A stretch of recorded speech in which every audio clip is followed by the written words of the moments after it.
The thunder rolled across the vast plains of Arizona Territory as Forrest Hayes crouched in the doorway of his barn, watching lightning illuminate the dark sky. It was April 1877, and the spring storm had come with sudden fury, driving him from the fields and into shelter as rain pounded the parched earth of his ranch outside Old Tucson. He had just settled his horses when he heard a moan that wasn't the wind, a distinctly human sound coming from the hayloft. "Hello," Forrest called, reaching for the lantern hanging by the door. His calloused hand gripped the handle firmly as he raised it high, casting an amber glow through the shadows. "Someone there."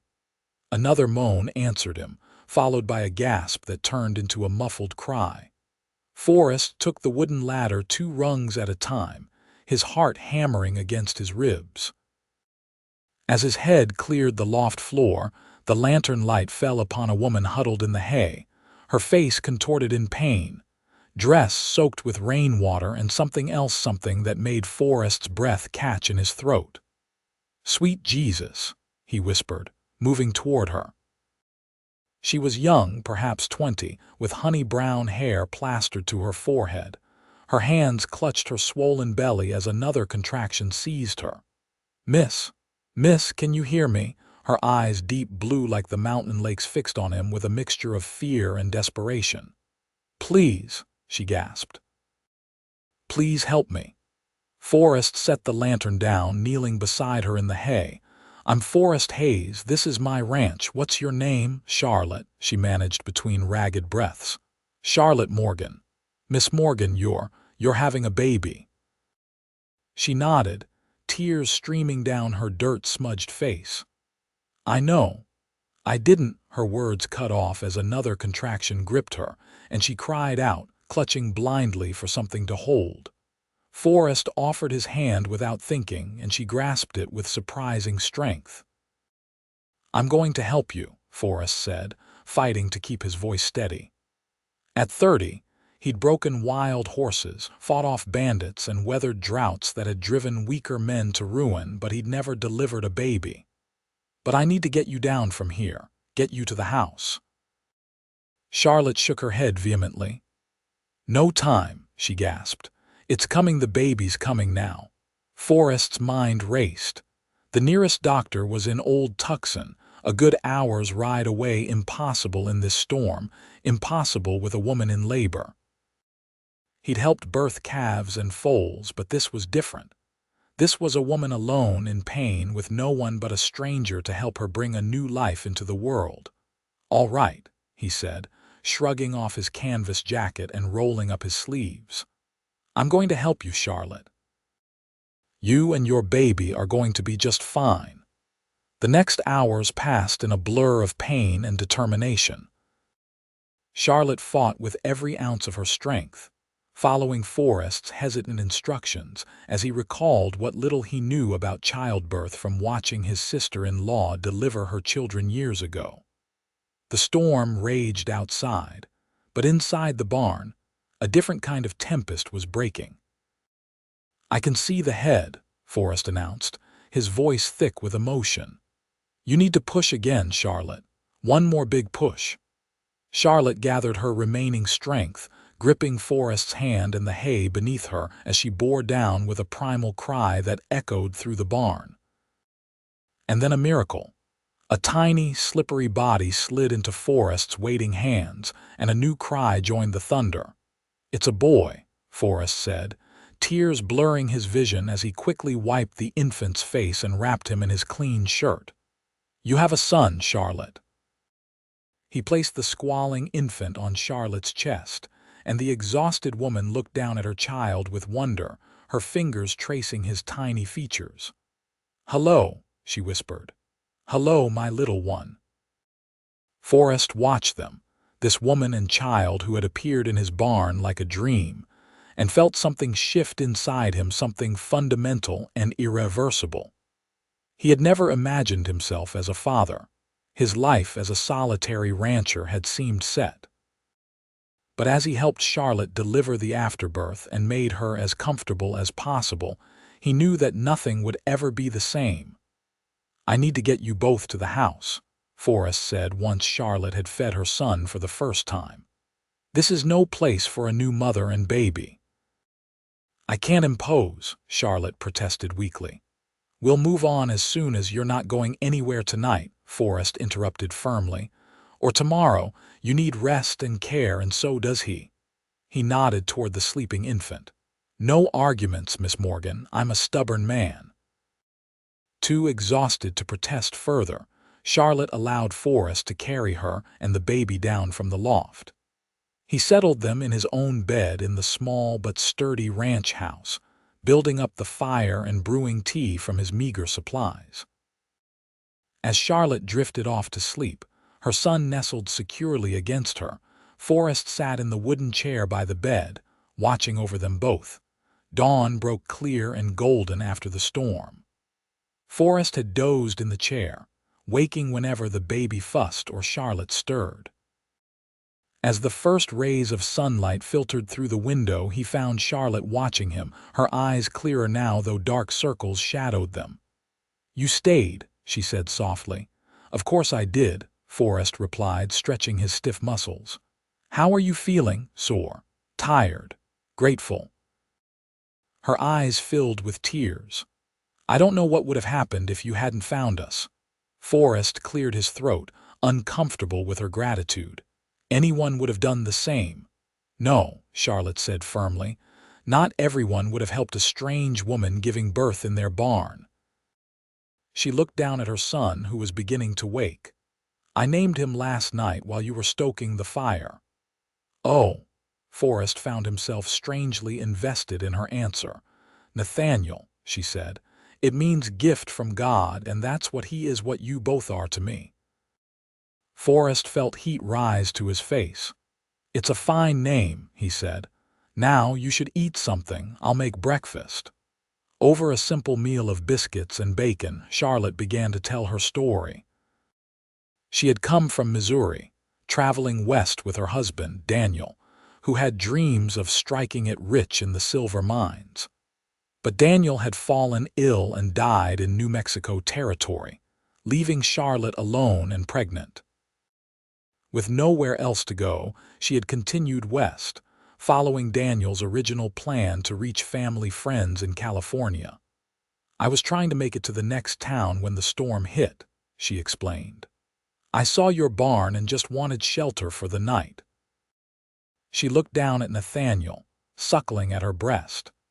"I didn't expect him to come so soon. He wasn't due for another 2 weeks." Forrest listened, his heart aching for this brave young woman who had endured so much. "You're welcome to stay here until you're strong enough to travel," he offered. "It's not much, but it's dry and safe." Charlotte's eyes met his. "Thank you, Mr. Hayes. Your kindness means more than I can say." The days that followed fell into an unexpected rhythm. Forrest tended his ranch, the cattle, the horses, the small vegetable garden, while Charlotte recovered her strength. She insisted on helping where she could, cooking meals that put Forrest's bachelor fare to shame, and keeping the small house tidier than it had been in years.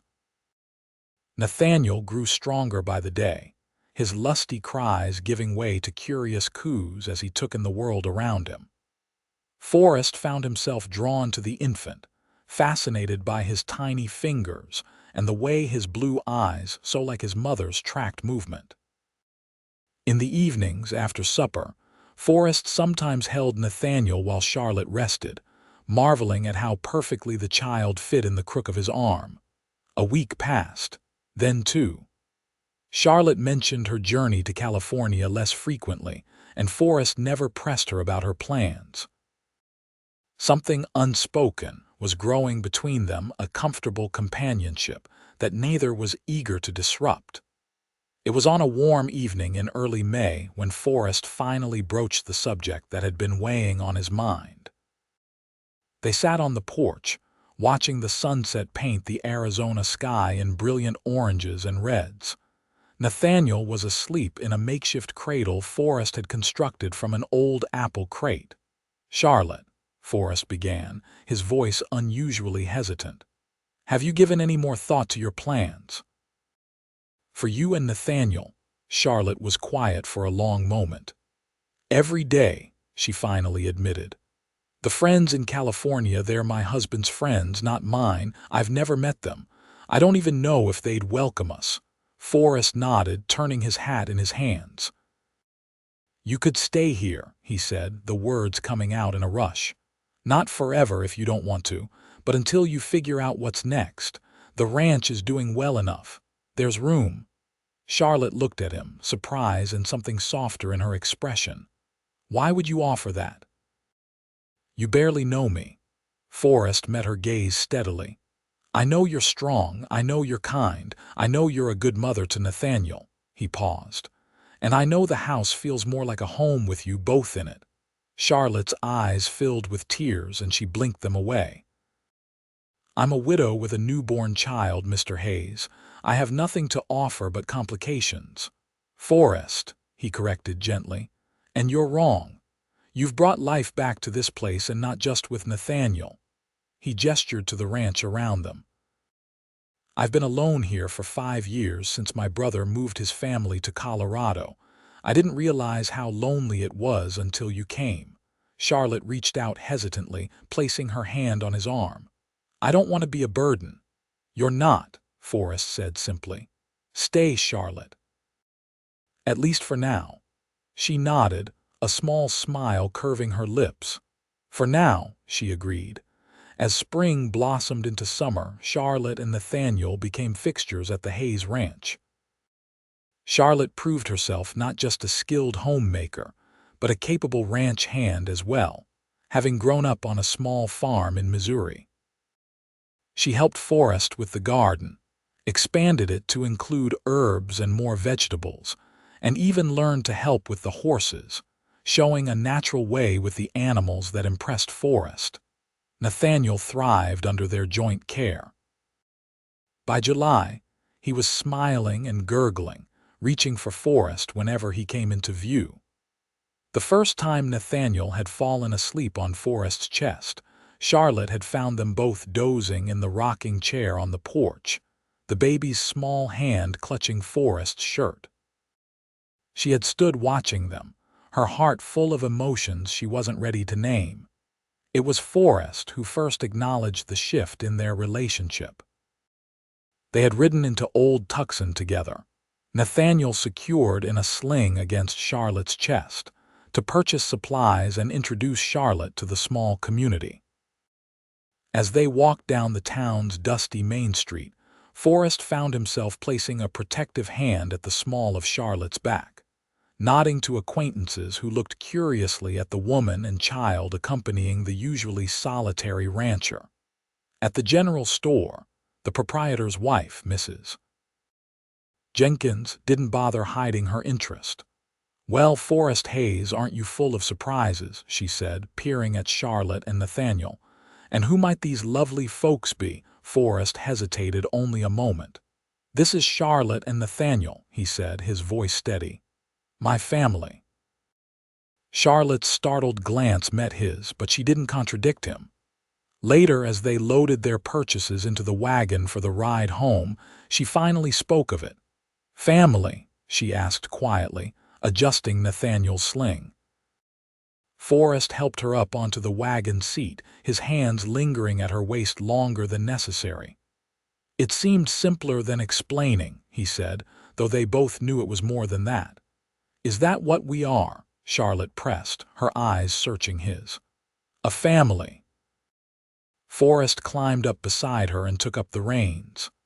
I'd like us to be, he admitted, his voice rough with emotion. I know it hasn't been long and you're still grieving Daniel. I don't expect anything, Charlotte, but I care for you both more than I thought possible. Charlotte was quiet for so long that Forrest feared he had overstepped, but then her hand found his on the seat between them. I care for you too, she whispered. More than I should, perhaps. It was enough for now, this quiet acknowledgement of feelings growing between them. As they drove back to the ranch, the summer sun warming their shoulders, Forrest felt a hope he hadn't dared to nurture begin to blossom. The seasons turned. summer heat giving way to the milder days of autumn. Nathaniel grew, learning to roll over and sit up, his personality emerging stubborn like his mother, observant like the man who was becoming his father in all the ways that mattered. Charlotte and Forrest's relationship deepened, built on shared work and quiet evenings, on the foundation of trust that had formed that stormy April night. Their first kiss came on a crisp October evening. They had spent the day harvesting the last of the garden, preserving vegetables for the winter ahead.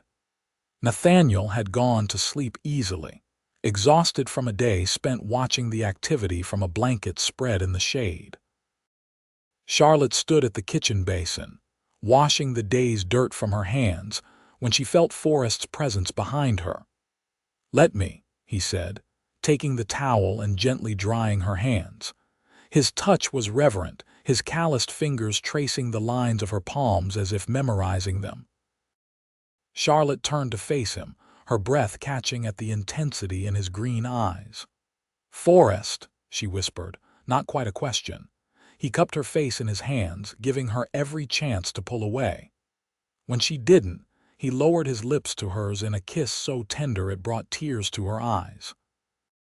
Charlotte responded, her arms sliding around his waist, drawing him closer. The kiss deepened, months of unspoken longing finally finding expression. When they pulled apart, both breathing unevenly, Forrest rested his forehead against hers. "I've wanted to do that for a long time," he admitted. Charlotte smiled, her fingers tracing the line of his jaw. "I've wanted you to." That night marked a turning point. Though Charlotte still slept in the bedroom with Nathaniel and Forrest in the small second room, their days were filled with casual touches, stolen kisses, and the growing certainty that what they had found together was rare and precious. As November brought cooler weather, Forrest rode into town alone one day, returning with a small package he wouldn't let Charlotte see.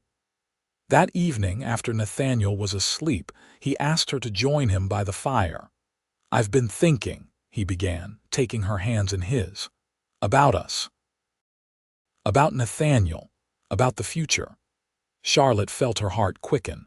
"Have you?" Forrest nodded, suddenly looking uncharacteristically nervous.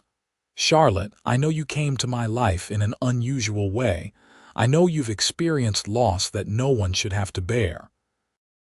But finding you and Nathaniel in my barn that night, it was like finding pieces of myself I didn't know were missing." He reached into his pocket and withdrew a small wooden box. "I'm not a man of fancy words or grand gestures. I'm just a rancher with land that needs tending and a heart that's yours if you want it." He opened the box, revealing a simple gold band. "Charlotte Morgan, will you marry me? Will you let me be a father to Nathaniel, not just in practice but in name?" Charlotte stared at the ring, then at the man offering it, tears blurring her vision. "You want to marry me, to raise Nathaniel as your son, more than anything," Forrest said, his voice thick with emotion. "I love you both. I want us to be a real family." Charlotte threw her arms around his neck, nearly knocking him backward. "Yes," she whispered against his lips. "Yes, I'll marry you, Forrest Hayes." They were married 2 weeks later in the small church in Old Tucson, with Nathaniel cradled in Charlotte's arms throughout the ceremony. The few guests, neighbors, and the handful of townsfolk Forrest counted as friends beamed as the unlikely family formalized their bond. As the minister pronounced them husband and wife, Forrest kissed Charlotte with a reverence that brought sighs from the women present.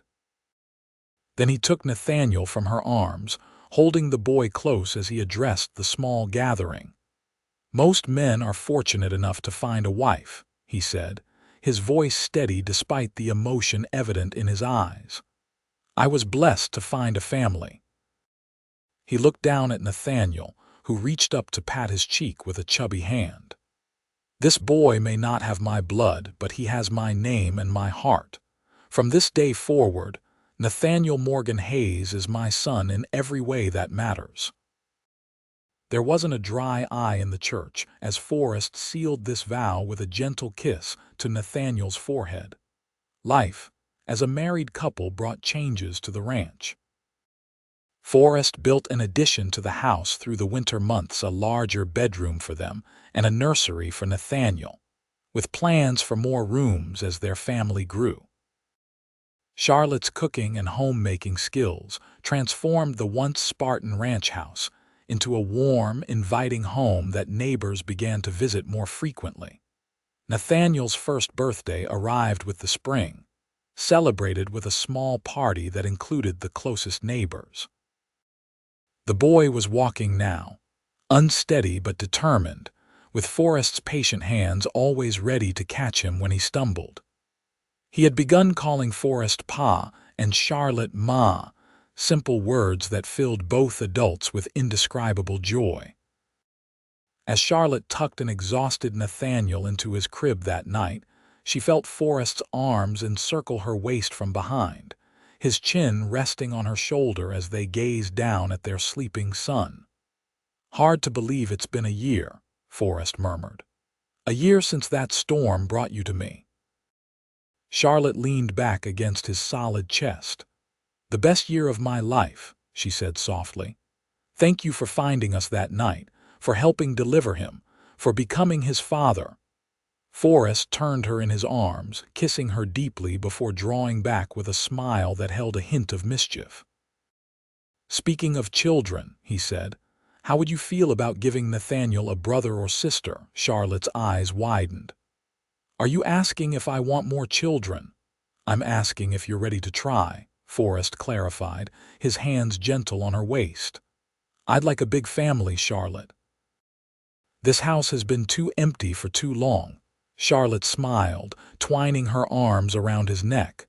"I'd like that too," she admitted. "Very much." That night, as they lay together in the soft darkness of their bedroom, their lovemaking held a new purpose, a shared dream of expanding the family that had begun so unexpectedly in a storm-lashed barn.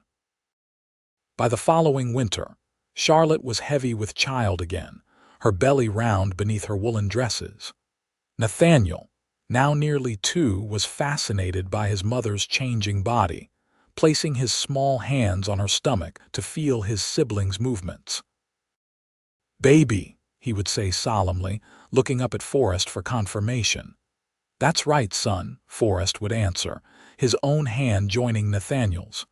"Your baby brother or sister is in there, growing strong like you." The ranch prospered along with the family. Forrest had expanded his herd and added more grazing land, hired a young man from town to help with the heavier work now that Charlotte was expecting again. Their home was known throughout the area for its hospitality, with Charlotte often sending Forrest to deliver food to sick neighbors or hosting Sunday dinners after church.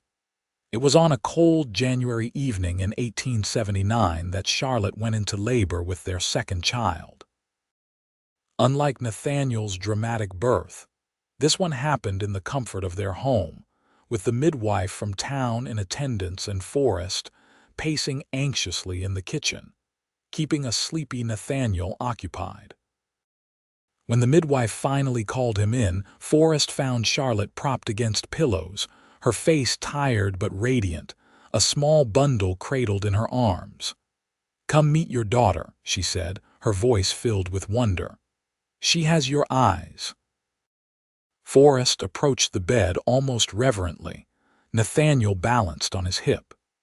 As he gazed down at the tiny red face of his daughter by blood this time, he felt the same overwhelming love that had flooded him when he'd first held Nathaniel. "She's perfect," he whispered, sitting carefully on the edge of the bed. "What shall we call her?" Charlotte smiled. "I was thinking Eleanor, after your mother, Eleanor Hayes." Forrest nodded, emotion choking his words. "Eleanor," he repeated. "It's beautiful." He settled Nathaniel beside Charlotte, watching as the boy peered curiously at his new sister. "Baby," Nathaniel said decisively, reaching out a gentle finger to touch Eleanor's cheek. "That's right," Forrest confirmed. Your baby sister. You'll help us take care of her, won't you?" Nathaniel nodded solemnly, his blue eyes so like Charlotte's serious with this new responsibility. As Forrest looked at his family, his wife, his son, his newborn daughter, he marveled at the twists of fate that had brought them together. From that stormy night when a desperate woman had sought shelter in his barn to this moment of pure contentment, his life had been transformed in ways he could never have imagined.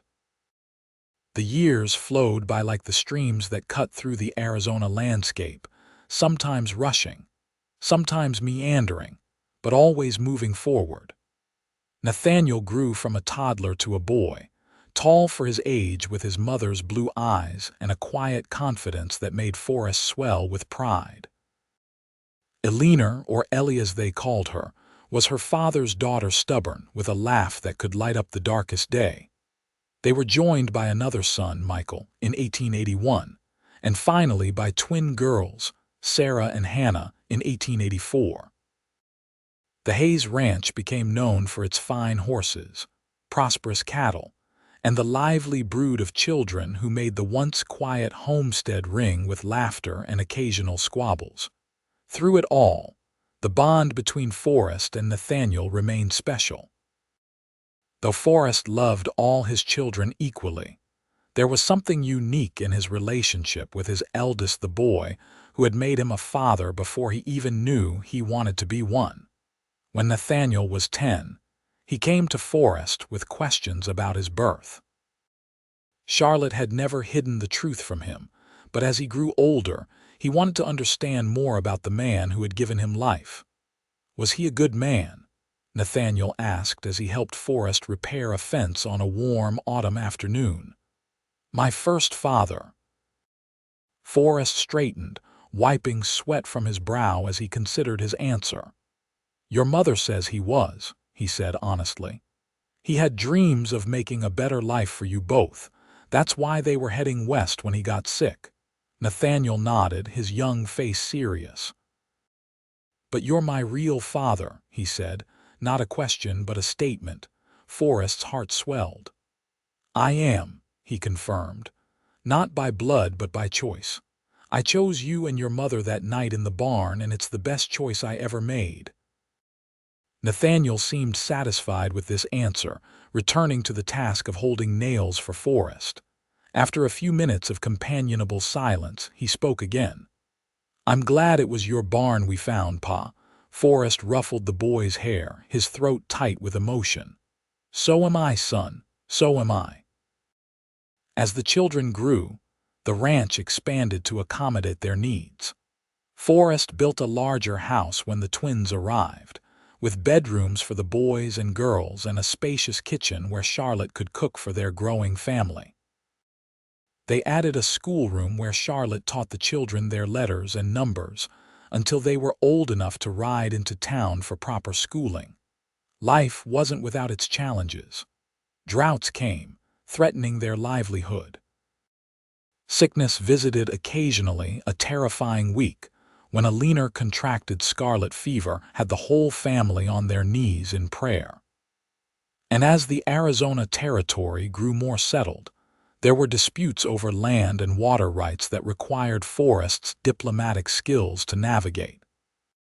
Through it all, the foundation remained steady: the love between Forrest and Charlotte, the family they had built together from the most unexpected beginning. It was on their 15th wedding anniversary that Forrest surprised Charlotte with a gift that brought her to tears. He led her to the barn, the very place where they had first met, now expanded and improved but still recognizable as the shelter where Nathaniel had come into the world. "I have something for you," he said, leading her to a corner where an object stood covered with a canvas cloth. When he pulled the cloth away, Charlotte gasped. Beneath it was a cradle, intricately carved from rich, dark wood. "Forrest," she whispered, running her fingers over the smooth surface. "I made it from the wood of the old apple tree that fell last year," he explained. "Look closer."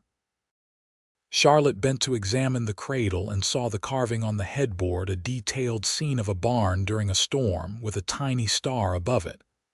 It's that night, she realized. The night Nathaniel was born. Forrest nodded. The night our family began. I thought perhaps one day our grandchildren might sleep in it. Charlotte turned to her husband, tears streaming down her face. At 42, Forrest's dark hair was threaded with silver at the temples, his face weathered from years working under the Arizona sun. But his green eyes still held the same kindness that had comforted her on that terrifying night 16 years ago. "I love you, Forrest Hayes," she said simply, standing on tiptoe to kiss him. "Thank you for finding me that night, for delivering our son, for becoming his father and mine." Forrest wrapped his arms around his wife, holding her close in the golden light filtering through the barn windows. "Thank you for staying," he murmured against her hair, "for making a lonely rancher the richest man in the Arizona territory." As they stood together in the place where their journey had begun, the sounds of their children's laughter drifted from the house, Nathaniel's deep chuckle, Eleanor's musical giggle, Michael's boisterous guffaw, and the twins' identical peals of delight. It was the soundtrack of their life together, a harmony born from that discordant night of storm and pain and miracle. Outside, the Arizona sun painted the landscape in hues of gold and amber, the same colors that had greeted them on that first morning after Nathaniel's birth. The Hayes Ranch stretched out before them, not just the land and buildings but the life they had cultivated together, rooted in that chance encounter in a storm-lashed barn. From the unexpected discovery of a woman in labor to the delivery of a child who would become his son in every way that mattered, Forrest Hayes had found his destiny on a night when he'd simply sought shelter from a storm. And in the years since, he and Charlotte had built something remarkable, a family founded not on blood but on choice, on love that had weathered every season and grown stronger with each passing year. As the sun dipped toward the horizon, casting long shadows across the ranch, Forrest took Charlotte's hand and led her back toward the house, toward their children. Toward the future they continued to build together. And in the gathering dusk, the cradle waited, a testament to beginnings and the endless possibilities that come from opening your heart to the unexpected. The years continued to flow by, marking the passage of time with the growth of children, the changing of seasons, and the deepening of love. Nathaniel turned 18 in 1895, a young man now with his mother's compassion and his father's steady determination. He had inherited Forrest's knack with horses and had started breeding and training his own stock on a corner of the Hayes land. "I've been thinking about my future, Pa," Nathaniel said one evening as he and Forrest sat on the porch, watching the sunset paint the sky in brilliant hues of orange and purple. At 18, he was already as tall as Forrest, with broad shoulders shaped by years of ranch work. Forrest nodded, sipping his coffee. "I figured you might be. You're a man now." "I want to stay here," Nathaniel said, his voice firm with certainty. "Not in the main house. I know you and Ma need the space for the younger ones, but maybe I could build a small place near the east pasture. Run my horse operation as part of the ranch." Forrest felt a weight lift from his shoulders. He had worried that his eldest might feel the pull of distant horizons, as so many young men did. "The east pasture has good water," he said, keeping his voice casual despite the emotion welling in his chest. "Good grazing. We could start marking out the foundations next week." Nathaniel's grin, so like his mother's, flashed in the gathering dusk. "Thanks, Pa." Inside the house, Charlotte was helping 14-year-old Eleanor with her studies. The girl had shown a remarkable aptitude for mathematics and science, devouring books that Forrest had to special order from as far away as San Francisco. I don't see why I can't go to that women's college in California, Alina was saying, her green eyes the same shade as Forrest's flashing with determination. Marjorie Jenkins's older sister went, and she's going to be a teacher. Charlotte exchanged a look with 12-year-old Michael, who rolled his eyes dramatically before returning to his own schoolwork. The twins, Sarah and Hannah, now 10 years old, were seated at the other end of the table, heads bent over their primers. "We'll discuss it with your father," Charlotte said diplomatically. "But college is expensive, Ellie, and it's very far away." "I'll earn the money," Alina declared. "I've been saving from selling my quilts in town, and I can work more. Please, Ma, I want to learn everything I can." Charlotte sighed, recognizing the same determination that had carried her through her own darkest days. "We'll talk to your father," she repeated, but with a smile that made Alina's face light up with hope. Later that night, as Charlotte and Forrest prepared for bed, she told him about Alina's ambitions. "College," Forrest said, surprise evident in his voice. "In California," Charlotte nodded, watching him carefully. "She's bright, Forrest, brighter than any of us, I think. And she has dreams bigger than old Tucson." Forrest was quiet for a long moment, sitting on the edge of the bed they'd shared for 16 years. "My daughter at college," he finally said, a note of wonder in his voice. "Learning things I can't even name." He looked up at Charlotte. "If that's what she wants, we'll find a way." Charlotte's eyes filled with tears as she sat beside him, taking his weathered hand in hers. "You are a remarkable man, Forrest Hayes. Most fathers would insist their daughters stay close to home, marry young." Forrest shook his head. "Not our Ellie. She's got fire in her like her mother." He squeezed Charlotte's hand. "Besides, education is never wasted.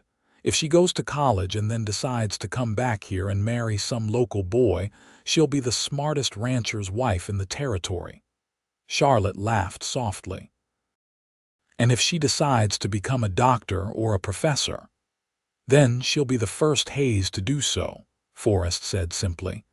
"And I'll be proud to tell everyone my daughter is changing the world."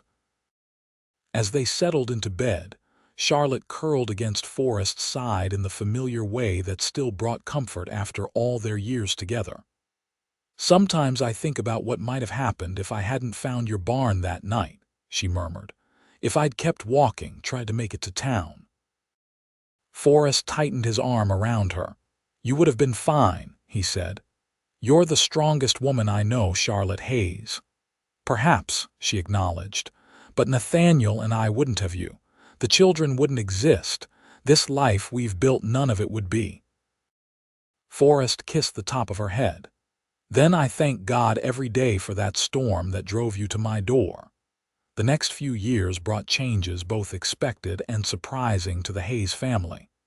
True to his word, Forrest helped Nathaniel build a small but sturdy house near the east pasture. The young man's horse breeding business flourished, his careful eye for bloodlines and gentle hand, with training earning him a reputation that spread beyond old Tucson. Alina, after much discussion and careful financial planning, did indeed go to college in California. Her departure was marked by tears from her younger siblings and a stoic farewell from Forrest, who held his eldest daughter tightly before helping her onto the westbound train. "Make us proud," he whispered in her ear. "I will, Pa," she promised, her eyes bright with tears and excitement. Michael, quieter than his sisters but with a sharp mind, revealed an unexpected talent for carpentry, and began an apprenticeship with the furniture maker in Old Tucson while still helping on the ranch. The twins, Sarah and Hannah, grew into lovely young women who, despite their identical appearance, had distinctly different personalities. Sarah practical and domestic like her mother, Hannah dreamy and artistic. Through it all, Charlotte and Forrest remained the steady center of the family, their love deepening with each passing year. There were arguments, of course, and times when the challenges of ranch life tested their patience. But the foundation laid on that stormy night in 1877 proved unshakable, a bedrock upon which their family continued to build. It was in the spring of 1900, as the new century dawned, that Nathaniel brought a young woman to Sunday dinner at the main house. Jessica Cooper was the new schoolteacher in Old Tucson, a pretty, soft-spoken woman with intelligent brown eyes and a ready laugh that seemed to brighten Nathaniel's face whenever he heard it. "Miss Cooper and I have been courting for 3 months now," Nathaniel announced as the family sat around the large dining table Forrest had built when the twins were born. "I've asked her to marry me, and she said yes." Exclamations of delight erupted from around the table. Charlotte rose to embrace the young woman who would become her daughter-in-law, her eyes meeting Forrest's over Jessica's shoulder. The look they exchanged held decades of shared history, the knowledge of how their own unusual beginning had led to this moment. Later, as Forrest and Nathaniel walked Jessica back to the boarding house in town, the young man hung back slightly, letting his father and fiancée walk ahead. "What is it, son?" Forrest asked when they returned, finding Nathaniel sitting on the porch steps, looking thoughtful. "I was thinking about what to tell our children someday," Nathaniel said. "About how I came into this world, about who I am." Forrest settled beside his son, the boards of the porch creaking beneath his weight. "The truth is always best," he said. "That you were born during a storm, that your birth father loved your mother and had dreams for you both, but that fate had other plans." Nathaniel nodded slowly. "And that you found us and saved us." "That's putting it strongly," Forrest demurred. "Your mother did all the hard work. I just caught you when you arrived. And then became my father," Nathaniel added, "not because you had to, but because you chose to." Forrest felt his throat tighten with emotion. "Best choice I ever made," he said gruffly. Nathaniel turned to look at him, the boy who had grown into a man under Forrest's guidance. "I hope I can be half the father to my children that you've been to me," he said simply. Forrest had to blink back tears as he clapped a hand on his son's shoulder. "You will be," he assured him. "You've got a good heart, Nathaniel Hayes.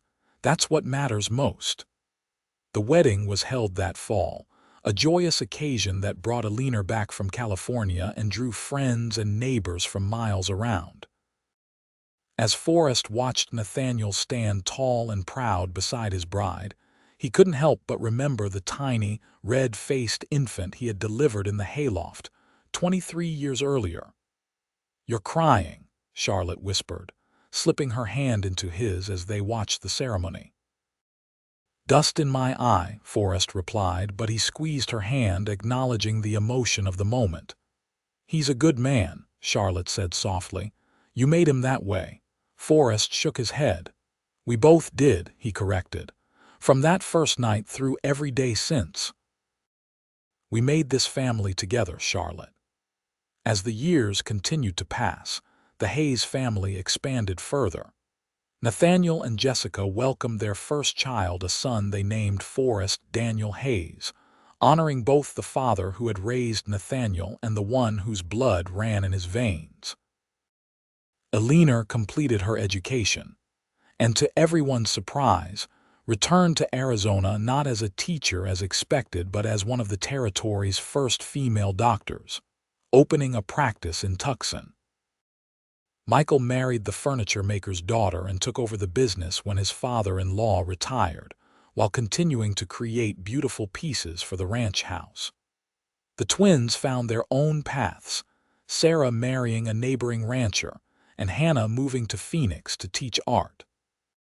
For Forrest and Charlotte, now in their 50s, the ranch remained the heart of their world, though they gradually turned more of its operation over to Nathaniel and the capable hands they employed.